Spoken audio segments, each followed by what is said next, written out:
Hello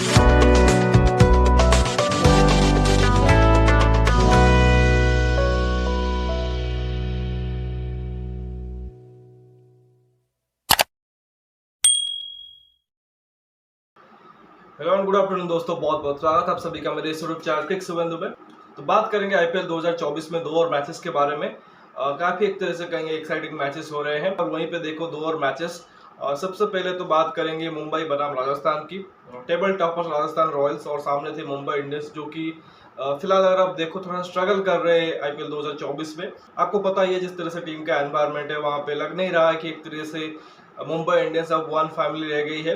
कहीं ना कहीं लग रहा है कि टीम जो कि वन पेज पे नहीं है और उसी के चलते अगर आप देखो काफ़ी एक तरीके से वहाँ पे खराब रेट भी देखने को मिल रहा है। तो दूसरी तरफ राजस्थान रॉयल्स जो कि बिल्कुल एक टीम की तरह खेल रही है और एक और मैच उन्होंने जीत लिया है मुंबई के अगेंस्ट। आप देखो इसी सीजन में उन्होंने एक तरह से दूसरा मैच भी जीत लिया है। पहले मैच में उनको हराया था और इस मैच में भी हरा दिया है, तो डबल एक तरह से कर दिया इस सीजन में। और साथ ही अगर आप देखो ऑलमोस्ट अभी एक तरह से कंफर्म कर रहे हैं प्लेऑफ का स्पॉट। 14 पॉइंट उनको मिल चुके हैं, बस 1-2 मैच और उनको जीतने की ज़रूरत है। आई थिंक 8 में से 7 मैच जीत चुके हैं, तो बहुत ज़्यादा बुरा भी खेलेंगे तब भी एक तरह से 6 में से हो सकता है 2 मैच जीत जाए और इजीली एक तरह से वो क्वालिफाई कर जाएंगे प्लेऑफ के लिए।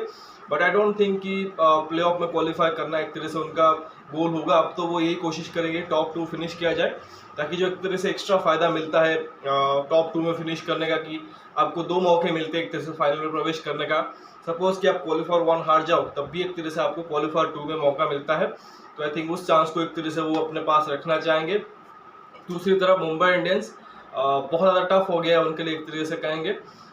हालांकि अभी भी देखिए कंप्लीटली बाहर नहीं हुए इस आईपीएल के प्लेऑफ के रेस से, बट उनके लिए ऑलमोस्ट अभी लग रहा है कि बहुत मुश्किल हो गया है। जितने भी एक तरह से बचे हुए मैचेस हैं वहाँ पे उनको जीतना है। आई थिंक 8 में से वो 3 जीते हैं, 5 हारे हैं, तो बचे 6 में से कम उनको 5 मैच जीतने हैं। टफ रहेगा, बट मुंबई वैसी टीम रही है जिसने कि पास्ट में आई थिंक ऐसी चीज़ें की रखी है, तो उनसे उम्मीद होगी। बट सीरियसली इस बार मुश्किल नज़र आ रहा है। तो दूसरे मैच की बात करेंगे जो कि चेन्नई और लखनऊ के बीच हुआ था। अगेन देखो चेन्नई ने जो पिछला मैच भी खेला था वो लखनऊ के साथ ही खेला था।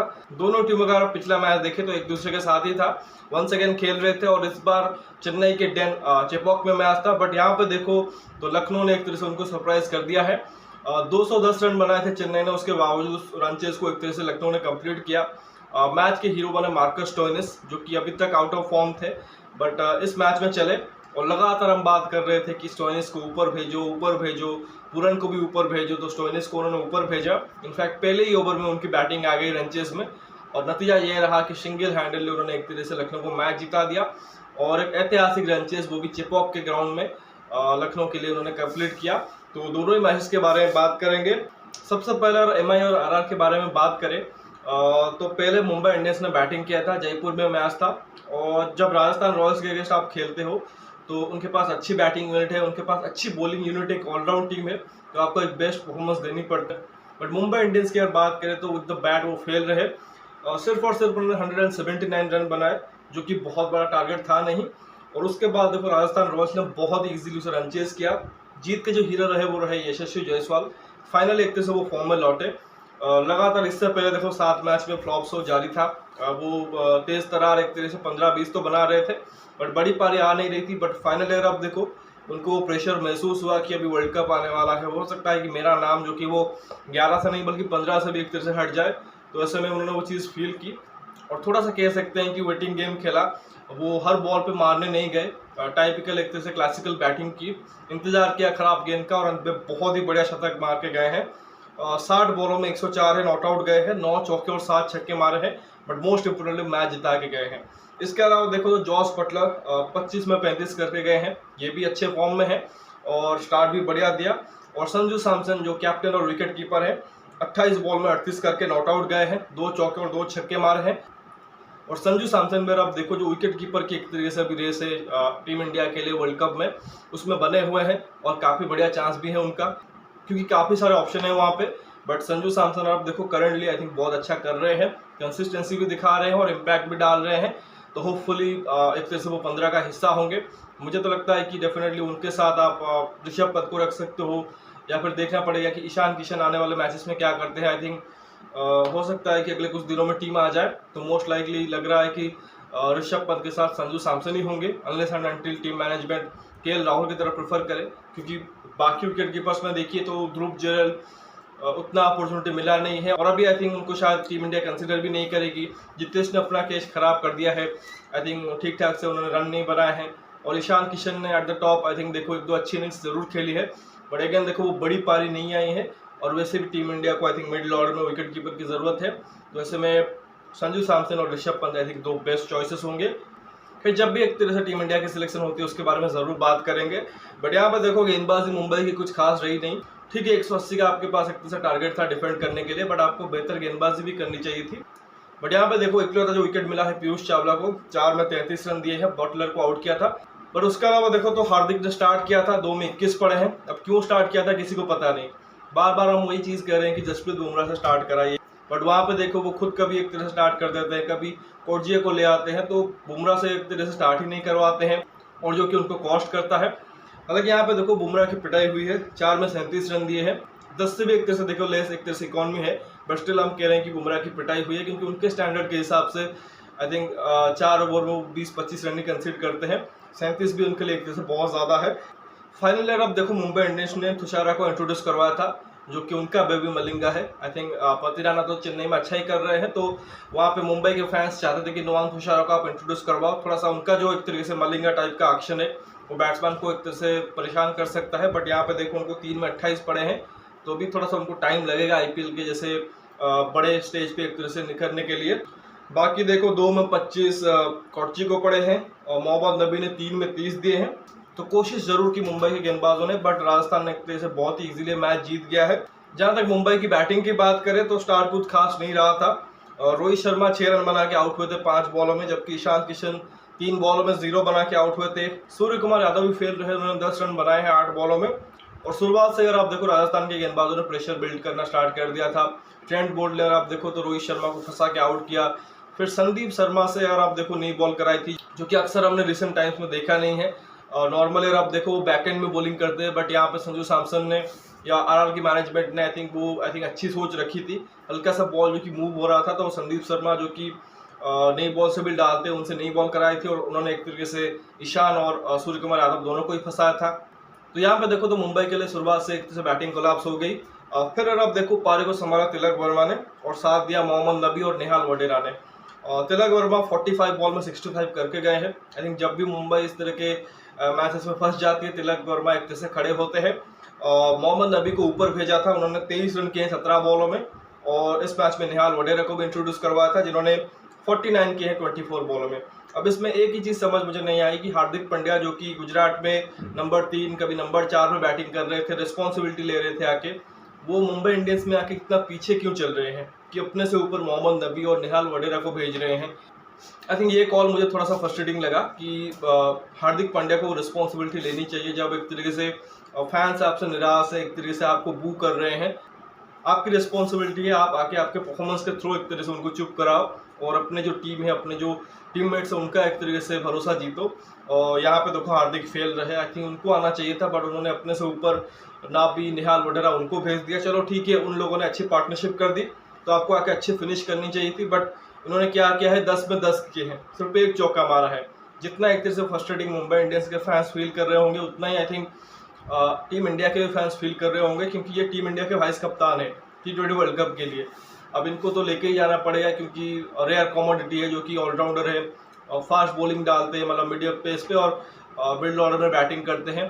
तो आई थिंक ये अगर इस तरह से आउट ऑफ फॉर्म रहेंगे तो फिर टीम इंडिया के लिए बहुत ज़्यादा दिक्कत हो जाएगा। बाकी टीम डेविड ने अब देखो 5 में 3 किए हैं, तो फिनिश जो कि एक तरह से मुंबई को चाहिए था, जिससे कि वो एक तरह से 220-225 में फिनिश करते, वहाँ तक पहुँच नहीं पाए। जो एक तरह से मिडिल फेज में एक तरह से पार्टनरशिप हुई थी, वो अंत में अगर आप देखो अगेन एक तरह से फेल हो गए। संदीप शर्मा वंस अगेन अगर आप देखो इनिशियली एक तरह से ट्रबल किया था, तो बैकएंड में भी आके एक तरह से ट्रबल किया मुंबई को। 5 पर लेके गए हैं, 4 ओवर में सिर्फ 18 रन दिए हैं। ट्रेंट बोल्ट में आप देखो 32 रन देके 2 आउट किया है। आविश खान को थोड़े से रन पड़ गए, उसके बावजूद उन्होंने 1 विकेट लिया है। 4 में 31 अश्विन ने दिया है, 4 में 48 चहल को पड़े, बट उन्होंने भी 1 विकेट लिया है। तो राजस्थान की सिंपल एक तरह से प्रोसेस रहती है, 5 गेंदबाज का इस्तेमाल करते हैं, चाहे दिन खराब हो या फिर अच्छा हो, उन्हीं गेंदबाजों को यूज़ करते हैं। फर्क सिर्फ इतना रहता है कि हर एक दिन अगर आप देखो एक नहीं चला तो दूसरा चल जाता है। तो यहाँ पे देखो चहल का उतना अच्छा दिन था नहीं, अश्विन विकेट लेस रहे, आवेश को भी एक तरह से बहुत ज़्यादा सफलता मिली नहीं, बट बोल्ट और संदीप शर्मा ने काम कर दिया। तो बहुत अच्छा मैच एक तरह से राजस्थान ने जीता है और आई थिंक संदीप शर्मा के इस परफॉर्मेंस से आई थिंक और भी उनको कॉन्फिडेंस मिलेगा और हो सकता है कि टीम इंडिया के सिलेक्टर्स का भी एक तरह से नज़र में हो।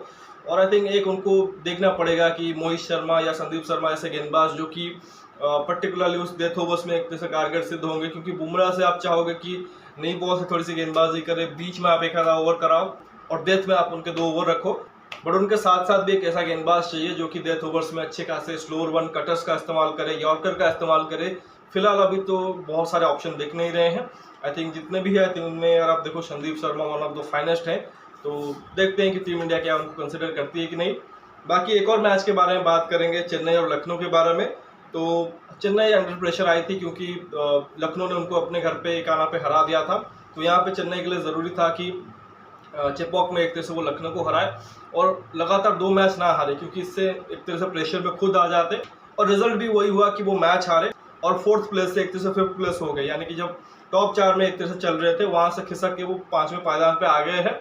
और आप देखो 8 में से सिर्फ 4 मैच जीते हैं और 4 मैच हार चुके हैं और ये हार कहीं ना कहीं एक तरह से चेन्नई को चुभेगी, क्योंकि बहुत अच्छी बैटिंग परफॉर्मेंस थी, मतलब चेन्नई के स्टैंडर्ड के हिसाब से। और बाद में आप देखो 1 स्टेज पे लग रहा था कि इजीली मैच जीत जाएंगे, बट वहीं पे देखो मार्कस स्टोइनिस जो कि लखनऊ के हीरो बन के आते हैं और सिंगल हैंडेडली एक तरह से मैच जो कि चेन्नई को हरा देते हैं। तो यहाँ पे देखो चेन्नई ने पहले बैटिंग किया था, आई थिंक लखनऊ ने टॉस जीत के पहले गेंदबाजी का निर्णय लिया था और चेन्नई को कहा था कि आप बैटिंग करिए। और चेन्नई की स्टार्ट कुछ खास नहीं रही थी, इस मैच में बदलाव भी किए थे, डेरिल मिचेल को लेके आए थे, रचिन रविंद्र को ड्रॉप किया था, तो ऋतुराज और रहाणे ओपन कर रहे थे। रहाणे अगर आप देखो पहले ही ओवर में आउट हो गए 1 रन बना के, उसके बाद नंबर 3 पे जब डेरिल मिचेल को भेजा तो 10 में 11 करके गए हैं और नंबर 4 पे रविंद्र जडेजा को भेजा है जिन्होंने 16 किए 19 बॉलों में। और आई थिंक ये एक तरीके से फ्रस्ट्रेटिंग चीज़ है एज ए सीएसके फैन, पता नहीं रविंद्र जडेजा को क्यों वो ऊपर भेज रहे हैं, जबकि आपके पास एक नंबर 4 पे बहुत अच्छा खासा बैट्समैन है शिवम दुबे, जिसको आप भेज सकते हो। फिर आप मोइन अली को भी खिला रहे हो, MS धोनी जिस फॉर्म में है, आई थिंक आपको आपकी जो बैटिंग है उसको मैक्सिमाइज करना चाहिए। आज के और आप दौर पे देखो जहाँ पे टीमें 240-250 बना रही हैं, यहाँ पे चेन्नई 210-15 पे एक तरह से खुश हो रही है। तो कहीं ना कहीं बाद में आप देखो, ठीक है आप बोलोगे कि स्टोइनिस ने बढ़िया पारी खेल दी या गेंदबाजी खराब रही, बट ये भी जो इनिंग्स रहते हैं वो कॉस्ट कर जाते हैं। यही 19 बॉलों में प्लेयर जो कि 40-50 मार रहे हैं और यहाँ पे इन्होंने 16 करके गए हैं। I think Ravindra Jadeja T20 batter, I don't think कि उतना एक तरह से वो कॉन्फिडेंस दे रहे हैं। और जिस तरह से यहाँ पे वो चेन्नई के लिए बैटिंग कर रहे हैं, जब टीम इंडिया के लिए फिनिशर के रूप में खेलेंगे नंबर 7 पे, और भी ज़्यादा आई थिंक आपको फ्रस्ट्रेशन फील होगा। उस बॉलिंग और फिर आप देखो थोड़ा सा कंडीशन उनके मुताबिक मिलेगा तो हो सकता है अच्छा कर जाए, बट जिस तरह से उनकी बैटिंग है बहुत ज़्यादा कष्ट कर सकती है टीम इंडिया को। खैर देखिए ऋतुराज गायकवाड़ एंड तक खड़े रहे, 60 बॉलों में 108 किया है, 12 चौके और 3 छक्के मारे हैं, जो टाइपिकल क्लास इनिंग्स उनकी रहती है। शुरुआत में टाइम लेते हैं, बाद में बढ़िया एक्सलेट करते हैं। इस मैच में फिर आप देखो तो उन्होंने स्टार्टिंग से एक तरह से बढ़िया बैटिंग की थी, क्योंकि दूसरे एंड से उस हिसाब से बैटिंग हो नहीं रही थी, तो थ्रू आउट द इनिंग्स आप देखो उन्होंने बढ़िया बैटिंग की है। जो उनकी एक तरह से एबिलिटी है, जो उनकी एक तरीके से स्ट्रेंथ है, उस हिसाब से तो बढ़िया शतक उन्होंने मारा। बट अगेन देखो दूसरा 100 है उनका जो कि लूजिंग कॉज में आया है। इससे पहले आई थिंक 2021 में शायद उन्होंने राजस्थान के अगेंस्ट शतक मारा था, वो भी शायद लूजिंग कॉज में आया था। बाकी शिवम दुबे का जैसा बोल रहा था कि वो बैटिंग करने आए हैं और 27 बॉल में 66 करके गए हैं, 3 चौके और 7 छक्के मारे हैं। वही देखो कितना एक तरह से डिफरेंस ऐड करते हैं आपकी बैटिंग लाइनअप में। जब वो एक तरह से अच्छा कर रहे हैं तो उनको एक तरह से मैक्सिमाइज करो और भी ज़्यादा बॉलें दो, हो सकता है अगर वो 40 बॉल खेले वो शतक मार दे। तो आई थिंक ये जो चीज़ है आई थिंक चेन्नई को आने वाले मैचेस में देखनी पड़ेगी कि अगर विकेट गिर भी रही है एक तरह से जल्दी, दूसरा विकेट जल्दी गिर भी रहा है, सपोज पावर प्ले में ही गिर रहा है, तब भी एक तरह से आप शिवम दुबे को ही भेजे। जडेजा को आप नीचे एक तरह से आखिरी 2-3 ओवर के रख सकते हो। यहाँ पर तो आप समीर रिजवी को एक तरह से यूज़ कर रहे हो, बट उनको उतना एक तरह से अपॉर्चुनिटी मिल नहीं रहा है। मोइन अली का भी जैसा ही कहा कि उस हिसाब से उनको आप बैटिंग करा नहीं रहे हो। इवन MS धोनी जो कि इतने अच्छे हिटिंग फॉर्म में है, उनको भी एक तरह से इस मैच में सिर्फ एक ही बॉल मिला है जहाँ पर उन्होंने 4 रन किए हैं। तो अगेन देखो चेन्नई आई थिंक वहीं पे फंसी हुई है कि अपनी जो बैटिंग है उसको एक तरह से मैक्सिमाइज नहीं कर रहे हैं। और ये जिस तरह से क्रिकेट चल रहा है, टीमें 260-70 ईजिली बना रहे हैं, तो आई थिंक जिस तरह से चेन्नई जो कि अभी भी ओल्ड स्कूल क्रिकेट खेल रही है, इनको कॉस्ट कर सकती है आने वाले मैचेस में। बाकी जहाँ तक लखनऊ की गेंदबाजी की बात करें तो स्टार्ट तो बढ़िया किया था मैट हेनरी ने, 1 विकेट लिया है और 28 रन दिए 4 ओवर में, बट बाकी गेंदबाजों की पिटाई हुई है। 4 में 50 मोहसिन को पड़े हैं, 1 ज़रूर आउट उन्होंने किया है। रवि बिश्नोई ने सिर्फ 2 ही ओवर किए, 19 रन उनको पड़े हैं। शायद वही था कि जब ऋतुराज सेट हो गए थे और फिर शिवम दुबे आ गए थे बैटिंग में, तो उनसे ओवर ही नहीं करवाई। 4 में 47 यश ठाकुर को पड़े हैं, 1 विकेट उन्होंने लिया है। स्टोइनिस ने भी 4 में 49 रन दिए हैं और बाकी कृणाल पंड्या ने 2 में 15 दिए हैं। तो बेसिकली अगर आप देखो, दो जो उनके स्पिनर हैं कृणाल और रवि बिश्नोई ने अच्छा तो किया है, बट क्योंकि शिवम दुबे आ गए थे क्रीज पे, तो उसी के एक तरह से फियर की वजह से आप देखो इनसे ओवर भी नहीं करवाए हैं। और वहीं पे मुझे लगता है कि चेन्नई जो कि ट्रिक मिस कर रही है कि आप एक तरह से जितना उनको ऊपर भेजोगे तो उतना एक तरह से सामने वाला टीम एक तरह से अपने डर के वजह से स्पिनरों की इंट्रोड्यूस ही नहीं करवाएंगे कि आप एक तरह से उनको बचा के नहीं रखो और जितना जल्दी हो सके उनको ऊपर भेजो। नंबर 4 पे ज़रूरत पड़े तो नंबर 3 पे भी भेज दो, ताकि वो एक तरीके से अपना गेम दिखा सके। खैर, जब रनचेज की बारी आई तो चेन्नई ने स्टार्ट तो बढ़िया किया था। क्विंटन डिको को पहली ओवर में आउट किया था 0 पे। केएल राहुल ने भी 16 रन किए हैं 14 बॉलों में, जो कि पिछले मैच के हीरो थे। फिर देखो पडिक्कल ने भी आके वही काम किया जो जडेजा ने किया है, 19 में 13 रन किए हैं। अब लखनऊ की तरफ से भी एक तरह से ब्लंडर था कि आपको पडिक्कल को भेजना नहीं था, भले 2 विकेट जल्दी गिर गए, बट वहाँ पे अगेन देखो जो आपके नॉर्मल बैटर हैं, चाहे पूरन हो, हुड्डा हो या कुणाल हो, उनको ही भेजना चाहिए। हाँ, बाद के लिए आप किसी को भी भेज सकते हो, एक आधा जो आके हिटर लगा सके, बट देवदत्त पडिक्कल जो पहले 5-6 मैच में फ्लॉप शो जारी था उनका, अगेन उनको भेज दिया था। और ये जो इनिंग्स उन्होंने खेली थी वो चेन्नई के फॉर्म में ही खेली थी। बस वही है कि स्टोइनिस खड़े हो गए, 63 बॉल नॉट आउट, 124 रन किए हैं, 13 चौके और 6 छक्के मारे हैं। आखिर 2 ओवर में 32 रन चाहिए थे और मुस्तफिजुर और पथिराना गेंदबाजी कर रहे थे, जो कि बहुत अच्छे गेंदबाज है डेथ ओवर्स के लिए। और उसके बावजूद देखो तो उन्होंने पहले आई थिंक पथिराना को मारा और फिर मुस्तफिजुर को भी मारा है। आखिर ओवर में 17 रन चाहिए थे, जब मुस्तफिजुर को उन्होंने बहुत इजीली और आप देखो टारगेट किया और बड़े आसानी से उन्होंने रन चेस कर दिया। बाकी अगर आप देखो तो नीचे में आप देखो तो पूरन ने भी 34 किए हैं 15 बॉलों में, 3 छक्के और 2 चौके मारे हैं। और बहुत एक तरह से कहेंगे क्रूशियल कंट्रीब्यूशन आया है दीपक हुड्डा से भी, 6 बॉलों में 17 रन की, 2 चौके और 1 छक्का उन्होंने भी मारा है। तो आखिरी फेज में जो एक तरीके से चाहिए था मोमेंटम, उसको बरकरार रखा और ये एक तरह से इंश्योर किया कि जो देवदत्त पडिक्कल इनिंग्स खेल के गए हैं वो एक तरह से कॉस्ट ना करे। अदरवाइज यहाँ पर आप देखो दीपक हुड्डा की इनिंग्स नहीं आती तो हो सकता है मार्कस स्टोइनिस भी इतना अच्छा शतक मारने के बावजूद वो एक तरह से लॉजिंग कॉस्ट में एक तरह से फिनिश करते। तो ये एक तरीके से उनके बैटिंग का हालत रहा है। जहाँ तक चेन्नई की बॉलिंग की बात करें तो काफ़ी सारे गेंदबाजों का उन्होंने ट्राई किया है, बट आखिर में जाके लगा कि वो थोड़ा सा वहाँ पे कंट्रोल नहीं कर पा रहे हैं, स्पेशली जो ड्यू था और ऑब्वियसली जो एक तरह से अपने स्ट्रेंथ पे गेंदबाजी कर नहीं रहे थे। दीपक चहर ने 2 ओवर में 11 रन दिए हैं, 1 विकेट उन्होंने लिया है। अब अच्छी गेंदबाजी की है बट आगे गेंदबाजी नहीं कराई। आई थिंक यही पे थोड़ी सी इनएक्सपीरियंस दिख रही है ऋतुराज की, क्योंकि अगर MS धोनी होते तो जिस तरह से दीपक ने 2 ओवर स्टार्टिंग में किए, इनसे कंप्लीट 4 ओवर ही एक तरह से वो करवा देते इनिशियली, तो उनको रोक के नहीं रखते। बट थोड़ा सा अभी आई थिंक ऋतुराज एक तरह से सीखेंगे उस चीज़ से। 3 में 34 तुषार देशपांडे को भी पड़े हैं। मुस्तफिजुर जिन्होंने स्टार्ट तो बढ़िया किया था इस सीजन में, बट जैसे जैसे आगे मैचेस हो रहे हैं काफ़ी खराब कर रहे हैं। 3.3 ओवर में 51 देखिए 1 विकेट लिया है। अभी शायद 1-2 मैच के बाद वो एक तरह से अवेलेबल भी नहीं होंगे। आई थिंक अपने कंट्री के लिए खेलने चले जाएंगे, तो उम्मीद उनसे थी कि अच्छा करेंगे। और आखिरी ओवर में ठीक है 17 रन चाहिए थे, मार्कस स्टोइनिस सामने थे, बट आपके पास भी एबिलिटी है, आपको डिफेंड करने चाहिए थे, बट वहाँ पर उन्होंने निराश किया। 3 में 42 शार्दुल ठाकुर को भी पड़े हैं, इनको इम्पैक्ट सब के रूप में शायद लाए थे, इनकी भी पिटाई हुई। और आई थिंक 1 ओवर इनका 16th over I think Rituraj ने करवाया था, जो कि मुझे लगा कि शायद वहाँ पे गड़बड़ हो गई, क्योंकि वहाँ तक एक तरह से चेन्नई के पास बहुत अच्छा खासा चांस था। वहाँ पे लगा कि पथिराना और मुस्तफिजुर को एक तरह से कंटिन्यू कराना चाहिए, आखिर ओवर में किसी को भी दे देते, चाहे दीपक चहर हो, शार्दुल ठाकुर हो या तुषार देशपांडे हो, कितना भी एक तरह से रन रहता आप दे देते। बट वहाँ पे मुझे लगा कि बीच में जो उन्होंने 1 ओवर शार्दुल से कराया वो एक तरह से कॉस्ट कर गया, क्योंकि और वहाँ पे देखो तो पूरन ने इनके ऊपर अटैक कर दिया और वो एक तरह से बड़ा ओवर LSG के लिए आ गया। और बाद में अब देखो जो कि मोमेंटम वो एक तरह से लखनऊ के साथ ही रहा। जहाँ तक स्पिनरों की बात करें, स्पिनरों ने ठीक ठाक गेंदबाजी तो की है, बट क्योंकि ड्यू था और उसके बाद देखो स्टोइनिस सेट भी हो गए थे, पूरन भी अच्छे खासा स्पिन को खेलते हैं, तो उसी वजह से सेम स्टोरी चेन्नई के लिए भी रहा। जिस तरह से उन्होंने अपने स्पिनर को यूज़ नहीं कर पाए, यहाँ पे आई थिंक चेन्नई ने भी वो चीज़ नहीं किया। मोइन अली ने 2 में 21 दिए हैं और 2 में 16 जडेजा ने दिए हैं, बट उसके बाद अगर आप देखो उनसे गेंदबाजी करा नहीं पाए। 4 में 35 रन देके 2 विकेट पथिराना ने लिए हैं, तो ठीक ठाक गेंदबाजी उन्होंने भी की थी, बट आई थिंक आखिरी ओवर जो उन्होंने डाला था उसमें शायद 15 रन आ गए थे। और उसके बाद जैसा कि कहा कि 17 रन आखिरी ओवर में बन गए मुस्तफिजुर के। तो सिर्फ और सिर्फ 1 या 2 गेंदबाज के साथ आप चल नहीं सकते, आपको आज एक यूनिट अच्छा करना पड़ता है। और यहाँ पे तो आई थिंक जो ऋतुराज से भी कैप्टनसी हुई वहाँ पे थोड़ी बहुत गलती दिखी, साथ ही फील्डिंग भी एक तरह से बिलो पार दिखी। दीपक चहर ने स्ट्रेटर आप देखो 2 चौके छोड़े हैं, जहाँ पे ज़्यादा से ज़्यादा 2 या 3 रन बन सकते थे, वहाँ पर उन्होंने 8 रन दिए हैं। तो आई थिंक वो भी एक तरह से कहीं ना कहीं एक तरह से एरिया ऑफ कंसर्न है चेन्नई के लिए कि इतनी अच्छी फील्डिंग साइड नहीं है, और यहाँ पर आप इस लेवल के ऊपर एक तरह से ईजी फील्डिंग छोड़ नहीं सकते। चेन्नई को हो सकता है ये जो लगातार वो 2 मैच हारे हैं वो एक तरह से कॉस्ट कर जाए। पिछला मैच चलो हारे थे, कोई बात नहीं, रन था नहीं, लखनऊ ने इजीली चेज किया था, बट यहाँ पे देखो अच्छी खासी आपने बैटिंग की थी, रन बनाए थे और एक स्टेज पे आप जीत भी रहे थे मैच, बट आखिर के जो 3-4 ओवर है वहाँ पे आपने स्लिप होने दिया एक तरह से मैच, और कहीं ना कहीं ये जो 2 पॉइंट्स है आगे आपको एक तरह से हर्ट भी कर सकते हैं, क्योंकि काफी एक तरह से कंपटीशन चल रहा है। और जिस तरह से आप देखो टीमें परफॉर्म कर रही हैं इस सीजन, बहुत मुश्किल होगा चेन्नई के लिए एक तरह से टॉप 4 में एंटर करना। अपने बेस्ट क्रिकेट खेलते हैं तब भी एक तरह से बाकी जो टीमें जो कि चैलेंज करेंगी, अगला मैच देखिए इनका घर पे ही है, बट वो मैच एक तरह से हैदराबाद के अगेंस्ट है, उतना इजी नहीं होगा चेन्नई के लिए, क्योंकि जिस तरह से हैदराबाद खेल रही है वो हो सकता है इजीली चेन्नई को हरा दे। तो लेट्स सी कि आगे क्या करते हैं। फिलहाल इस वीडियो में बस इतना ही। आशा करता हूँ कि वीडियो जरूर आपको पसंद आएगा। वीडियो को लाइक करना मत भूलिए, साथ ही चैनल को सब्सक्राइब जरूर करें और दोस्तों को शेयर भी कर दीजिए।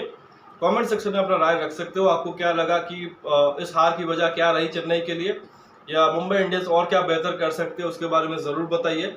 बाकी ये भी बताइए कि राजस्थान क्या इस बार चैंपियन बन सकती है कि नहीं, जिस तरह से वो क्रिकेट खेल रहे हैं। तो जो भी एक तरह से आपका राय है, फीडबैक है, वो दे सकते हो। बाकी नोटिफिकेशन की घंटी दबा लीजिए ताकि हर एक वीडियो की अपडेट आपको टाइम पे मिलती रहे। मिलते हैं अगले वीडियो में, तब तक धन्यवाद, जय हिंद।